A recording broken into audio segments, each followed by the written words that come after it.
السلام علیکم ورحمۃ اللہ وبرکاتہ۔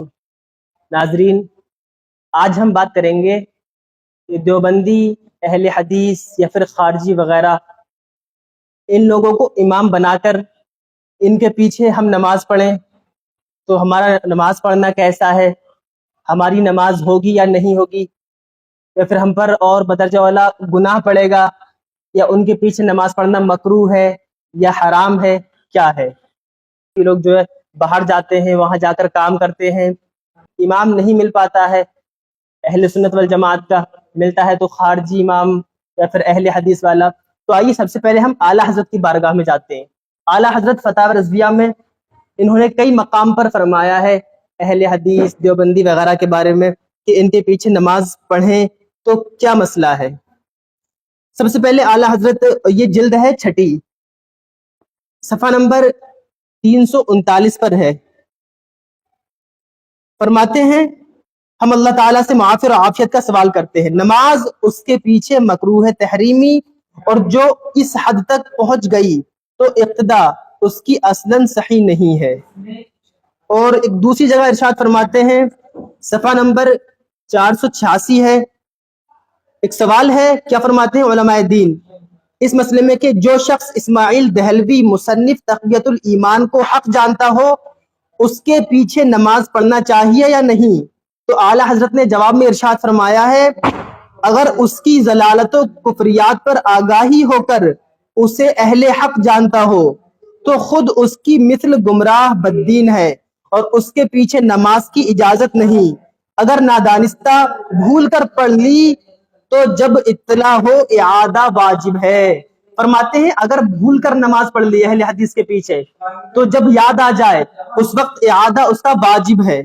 اور ایک عربی لفظ استعمال کرتے ہیں، کما هو الحکم الی آخر، جیسا کہ یہی حکم تمام ان اعدائے دین کا ہے جو بدعتی، فاسق، مرتد اور فساد پھیلانے والے ہیں۔ آئیے ایک دوسری جگہ بھی ارشاد فرماتے ہیں، کئی مقام پر فرمایا ہے، ایک مقام پر فرمایا ہے، سوال آیا ہے، فی الواقع فرقہ غیر مقلدین گمراہ بددین ضالین مفسدین ہیں، انہیں امام بنانا حرام ہے، ان کے پیچھے نماز پڑھنا منع ہے، ان سے مخالطت یعنی ان سے میل جول رکھنا گویا کہ آگ ہے۔ صورت مذکورہ سوال میں انہیں مساجد میں ہرگز نہ آنے دیا جائے، یہاں تک کہ فرمایا ہے کہ وہ اگر مسجد میں آنا چاہیں تو انہیں مسجد میں نہ آنے دیا جائے۔ اللہ تبارک و تعالیٰ فرماتا ہے کہ ہم نے ابراہیم اور اسماعیل سے یہ وعدہ لیا ہے کہ وہ میرے گھر کو صاف رکھیں۔ اب یہ گمراہ لوگ، کافر لوگ یہ آئیں گے تو ظاہر سی بات ہے مسجد تو گندی ہوگی ہے۔ اور ایک اور جگہ فرماتے ہیں، غرض یہ اس کا شرک پھر رسالت ہے، اس کے پیچھے ہرگز نماز نہ پڑھی جائے، وَالْعِيَاذُ بِاللَّهِ تعالی رب العالمین۔ تو ماشاءاللہ اب آپ کے سامنے یہ بات روز روشن کی طرح واضح ہو گئی ہوگی کہ وہابیوں کے پیچھے نماز پڑھنا کیسا ہے۔ نماز پڑھنا جائز نہیں ہے، حرام ہے، ان کے پیچھے نماز پڑھیں گے ہم تو سرے سے ہماری نماز ہوگی ہی نہیں، دوبارہ نماز ہم پر پڑھنا واجب ہے، ہم دوبارہ۔ تو اس سے بہتر ہے کہ اگر ہم کسی وہابیہ مسجد میں پہنچ گئے تو ہم اپنی تنہا نماز پڑھیں اکیلے، نہ کہ ان کے پیچھے ان کو امام بنا کر، ان کو امام بنا کر ہم نماز نہیں پڑھیں گے۔ اس کے علاوہ اور بھی ہمارے مقررین حضرات نے کیا فرمایا ہے کہ وہابیہ کے پیچھے نماز پڑھیں یا نہ پڑھیں، تو آئیے ان کو ہم سنتے ہیں۔ اگر کسی بندے کی قراءت ٹھیک نہیں، یعنی وہ قرآن صحیح نہیں پڑھ سکتا، اس کے پیچھے نماز ہو جائے گی؟ بولے نہیں، اس کے پیچھے تو نماز نہیں ہوگی۔ تو میں ایک سادہ بات کہنے لگا ہوں، سارا سمجھ آ جانا چاہیے، جس کا قرآن ٹھیک نہیں ہے جب اس کے پیچھے نماز نہیں ہوتی، تو جس کا ایمان ٹھیک نہیں ہے اس کے پیچھے ہماری نماز کیسے ہو جائے گی؟ کیا کہنے علامہ صاحب۔ بات دراصل یہ نہیں کہ کس کے پیچھے نماز پڑھنی، بات یہ کہ جو مصلی پر کھڑا ہے نا، آپ نے دیکھنا اس کا عقیدہ بھی درست ہے کہ نہیں ہے۔ جی جی جی جی جی، میں آپ کو اس سے بھی ایک سادہ مثال دے دیتا ہوں۔ دیکھیے ہم پیچھے کھڑے ہیں، ہم نے کہا پیچھے سے امام کے اللہ اکبر، بھائی جو مصلی پہ کھڑا ہے حضرت وہ بھی تو دیکھو نا، یہ کس امام کے پیچھے ہے؟ آیا کہ یزید کو امام کہنے والا ہے یا حسین کو امام کہنے والا ہے؟ کیا کہنے، تو ذرا اس بات کو سمجھو نا۔ حالانکہ جب حضرت امام حسین کو ہم امام کہتے ہیں تو ہم بیچ میں صحابہ کرام علیہم رضوان کا لحاظ بھی رکھتے ہیں، یہ یاد رکھ لیجئے۔ لیکن میں نے ایک اشارہ دیا ہے، آقا کریم علیہ السلام نے ارشاد فرمایا، ان اللہ اختارنی واختار لی اصحابی واختار لی منہم اربع، فرمایا اللہ نے سب سے پہلے میرا انتخاب فرمایا, میرے بعد میرے صحابہ کا انتخاب فرمایا, پھر میرے لیے ان میں سے 4 کو چنا, حق 4 یار بھی آ گئے, ٹھیک ہے.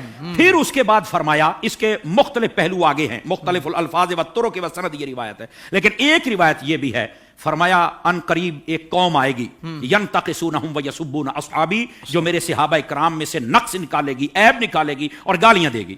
فرمایا جب یہ آئے تو حضور ہم نے کیا کرنا ہے؟ فرمایا لا تواکلوہم ولا تشاربوہم ولا تسلموا علیہم ولا تصلوا معہم ولا تناکحوہم او کما قال علیہ السلام. میرے آقا کریم علیہ السلام نے فرمایا نہ ان کو سلام کہنا ہے, نہ جواب دینا ہے, نہ رشتہ دینا ہے, نہ لینا ہے, نہ روٹی پکا کے ڈالنی ہے, نہ ان کے ساتھ کھانی ہے. اور میرے نبی کریم علیہ السلام نے فرمایا مر جائیں تو جنازہ نہیں پڑھنا, ان کے ساتھ نماز نہیں پڑھنی, سمجھ آ رہی, ان کے ساتھ نکاح نہیں کرنا.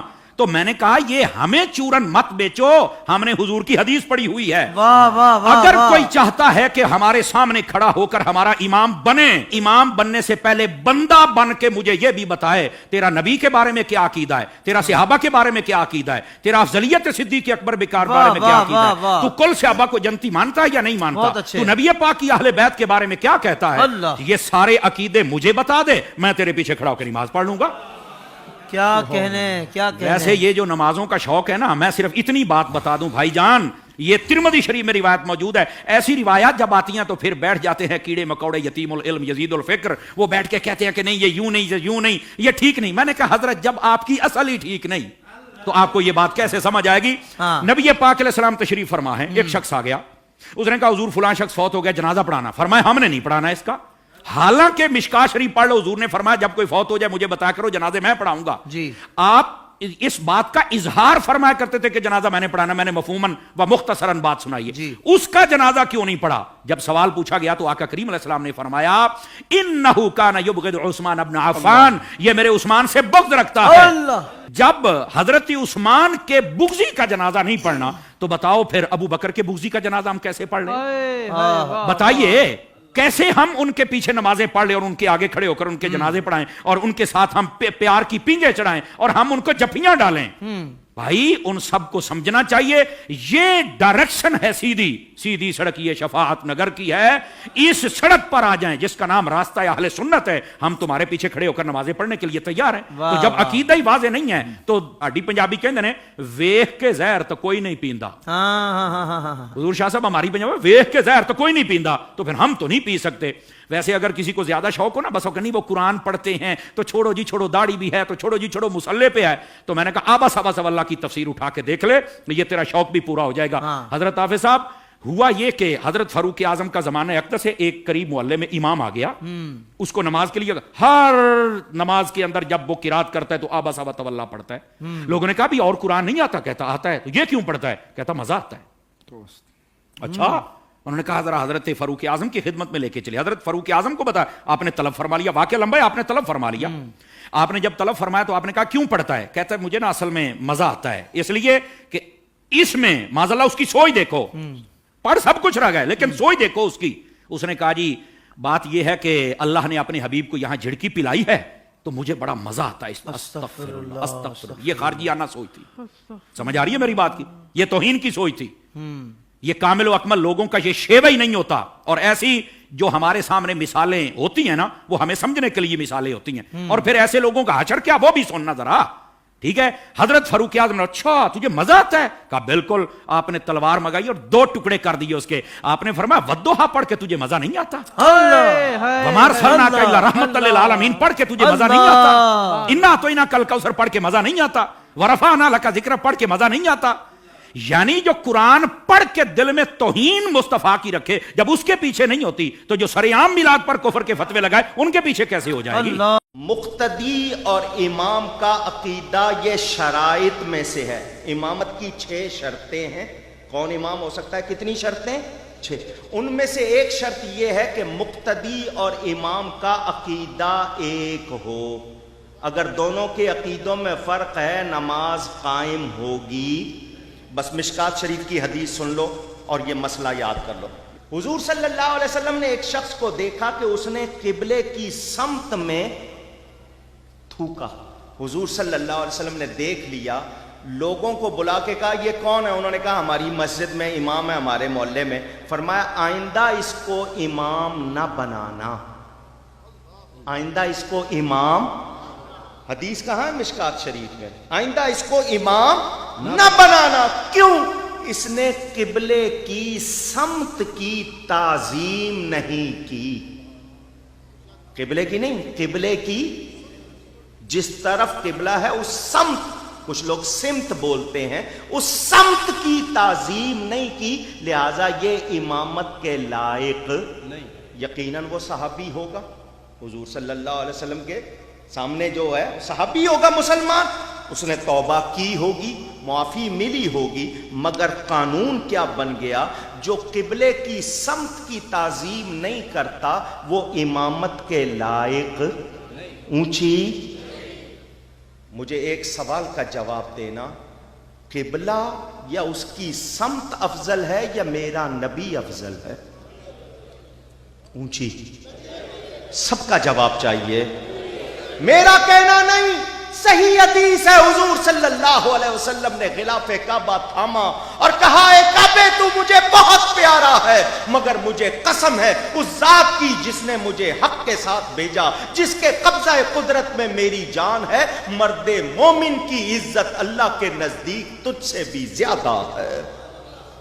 مرد مومن کی عزت زیادہ کعبے سے، تو جس کا کلمہ پڑھ کے کوئی مرد مومن بنتا ہے اس نبی کی کتنی عزت. تو جو کعبے کی سمت کی تعظیم نہیں کرتا، حضور نے فرما دیا اس کو امام نہ بنانا، تو جو میرے نبی کی تعظیم نہ کرے اونچی، وہ کہیں بھی امام لگ جائے وہ امامت کے لائق اونچی. اس کے پیچھے نماز پڑھنی آپ کہیں گے کہ جائز ہے یا دوہرا لیں؟ آپ تو یہ پوچھیں گے میں جس قسم کا سنی ہوں مجھ سے یہ پوچھو کہ بد عقیدہ کے پیچھے نماز پڑھنے سے گناہ کتنا ہوگا. مجھ سے یہ پوچھو، یہ نہ پوچھو کہ ہو جائے گی یا نہیں، یہ پوچھو کہ اس کے پیچھے نماز پڑھنے پہ عذاب کتنا ہوگا. کیوں کہ جب آپ کہو گے پیچھے اس امام کے، تو جو نبی کا گستاخ ہے اس کو امام کہنا اللہ کو دکھ دینا ہے یا نہیں اونچی. تو جو اللہ اور اس کے رسول کو دکھ دے ہم اس کو امام بنائیں گے؟ ہمارا امام کون ہے؟ جو نبی کا غلام ہے. جب مکہ میں حج کے لیے میں مکہ شریف گیا تو بڑی خاص نظر مجھ پہ رکھتے ہیں. اتنا خیال تو میرا مرید بھی نہیں کرتا جتنا وہ کر. کہاں جا رہا ہے، کہاں سے آ رہا ہے، کہاں الگ نماز پڑھا. ہمارے ساتھ نماز کیوں نہیں پڑھتے؟ نماز بڑی اعلیٰ عبادت. کہا بھائی نماز تو بہترین عبادت، نماز پہ کوئی جھگڑا نہیں، نمازی الگ الگ. پرابلم نماز نہیں ہے، پرابلم نمازی ہے. حضرت عثمان غنی کے قاتلوں نے 3 دن تک مسجد نبوی پہ قبضہ کیا. 3 دن تک حضرت علی نے خلافت قبول نہیں کیا. 3 دن تک انہی کا امام امامت کرتا رہا. امام المسلمین عثمان غنی کی شہادت کے بعد 3 دن تک مسجد نبوی میں، یاد رکھنا 3 دن تک مسجد نبوی میں عثمان غنی کے قاتل اور بلوائی نماز پڑھاتے رہے. سارے صحابہ 3 دن تک اپنے گھر میں نماز پڑھتے تھے. تو مسجد نبوی میں کب نماز نہ پڑھی جائے یہ ہم نے صحابہ سے سیکھا ہے. 3 دن کے بعد حضرت علی آ گئے، سارے صحابہ گھر سے نکل کر کے باہر آئے. میں پوچھتا ہوں جماعتی، کیا صحابہ کرام کو مسجد نبوی میں نماز پڑھنے کا ثواب معلوم نہیں تھا؟ ثواب اتنا ہے، ثواب اتنا ہے. ابے نماز میں ثواب ہے، نمازی کیسا ہے؟ کیا تو امام حسین سے زیادہ جانتا ہے جماعت کی فضیلت؟ کربلا میں 2 جماعت ہو رہی، 20,000 کی جماعت الگ ہے، 70 کی جماعت الگ ہے. 40 لوگ یہاں نماز پڑھ رہے ہیں اور 15,000 20,000 ادھر پڑھ رہے ہیں. نماز دونوں جگہ ایک ہے، پھر جماعت الگ الگ کیوں ہے؟ نمازی الگ الگ. بتا نمازی کیسا ہے تب اس کے پیچھے جائیں. نماز تو اعلیٰ ترین تھی، ہے اور رہے گی. ہر جگہ یہ سوال ہوتے ہیں کہ کیا وہابی دیوبندی کے پیچھے نماز ہو سکتی ہے؟ سب کے پاس یہ مسائل آتے ہیں اور لوگ کنفیوز ہوتے ہیں. جماعت کا ثواب چلا جائے گا، سنی مسجد نہیں ہے، جمعہ کیسے پڑھے؟ محترم حضرات، بالفرض اگر آپ کو سنی امام کہیں ملے ہی نہ تو نہ آپ کے اوپر جماعت واجب ہے، نہ جمعہ واجب ہے، نہ عید واجب ہے. خاص لوگ کچھ لوگ کئی لوگ میسج کرتے ہیں سعودی سے، کویت سے، کہ حضرت یہاں سنی مسجدیں نہیں ملتی، ہم جمعہ کیسے پڑھے، عید کیسے پڑھے؟ تو ہمارا سمپل سا جواب، امام سنی نہیں تو نہ جماعت واجب، نہ جمعہ واجب، نہ عید واجب۔ جو چیز تم پر واجب ہی نہیں ہے اس کے پیچھے تم لڑتے کیوں جاتے ہوئے؟ اچھا، پھر دوسری بات یہ ہے، میں نے یہ جو جملہ کہا وہ سمجھانے کے لیے کہہ رہا ہوں، اللہ تعالیٰ معاف کرے میری غلطی ہوئی ہو تو۔ ہم ان کے پیچھے صرف اور صرف اس لیے نماز نہیں پڑھتے کہ انہوں نے ہمارے آقا کو اپنے جیسا بشر بتایا، یہ ہے نا۔ یہ کہتے ہیں کہ اللہ نے نبی کو غیب نہیں دیا، اللہ نے نبی کو طاقت نہیں دی، نبی ہمارے جیسے بشر ہے۔ حضور علیہ السلام کی تعظیم ایسے کرو جیسے بڑے بھائی کی کرتے ہو، جیسے گاؤں کے چودھری کے کرتے ہو۔ اسماعیل دہلوی کا نام سنا ہے آپ نے؟ وہابیوں کا امام، اس نے تقویت الایمان میں لکھا کہ اللہ کے نزدیک کسی نیک بندہ کوئی بھی ہو، کتنا ہی چہیتا بندہ ہو یا کتنا ہی عظیم فرشتہ ہو، کوئی بھی ہو، اللہ کے نزدیک چپل سینے والے کی قدر بھی اس کی نہیں، چمار سے بھی زیادہ ذلیل ہے۔ اب نبی کو، فرشتے کو، ولی کو چمار سے زیادہ ذلیل، اللہ کے نزدیک چمار سے زیادہ ذلیل ہے، مطلب چمار کی عزت نبی سے زیادہ ہے، یہی کہنا چاہتا ہوں۔ جو آدمی اپنے نبی کے بارے میں، جن کا کلمہ پڑھتے ہیں، ان کے بارے میں یہ کہے کہ چمار سے زیادہ ذلیل ہے، اس کو تم کیسے امام بناؤ گے یار؟ ذرا سوچئے کیسے امام بناؤ گے؟ پھر یہ کہنا کہ نہیں 27 درجہ ثواب ہے، مکہ شریف میں ایک نیکی کا 1 لاکھ تو 27 لاکھ کا ثواب مس ہو جاتا ہے۔ ارے محترم، نبی کی عظمت کی وجہ سے ہم ان کے پیچھے نماز نہیں پڑھتے، صحیح ہے کہ نہیں؟ صرف نبی کی محبت میں ان کے پیچھے نماز نہیں پڑھتے، ارے وہ لاکھ ثواب بھی نبی ہی کے صدقے میں ملا ہے۔ نبی نے فرمایا تبھی جماعت کا ثواب زیادہ ہے۔ ارے جس نبی کی عظمت کے صدقے میں تم اس ثواب کو چھوڑتے ہو، اللہ 27 لاکھ نہیں چاہے تو 27 کروڑ عطا فرما دے گا، کیونکہ اللہ کے حبیب کی محبت میں تم نے اکیلے نہیں نماز پڑھی۔ تو اکیلے نماز پڑھیے اس امید پر کہ یا اللہ تیرے حبیب کے گستاخوں کے پیچھے نماز پڑھ کر ہم اپنے ایمان کو برباد نہیں کرنا چاہتے، اس لیے ہم نے اکیلے نماز پڑھی، تو انشاءاللہ اللہ چاہے گا تو 27 کروڑ درجہ عطا فرمائے گا۔ تو آپ کبھی اس کی فکر مت کیجئے، وہابی، غیر مقلد، اہل حدیث، ان کا ایمان ہی نہیں تو ان کے پیچھے نماز کہا؟ پھر آپ نے ان کو امام بنا لیا تو اس کو مقتدا، پیشوا، مسلمان مان لیا، اور جس کا عقیدہ حد کفر تک پہنچ گیا، جس کا عقیدہ کفریہ ہے، اس کو مسلمان ماننا ہی خود کفر ہے۔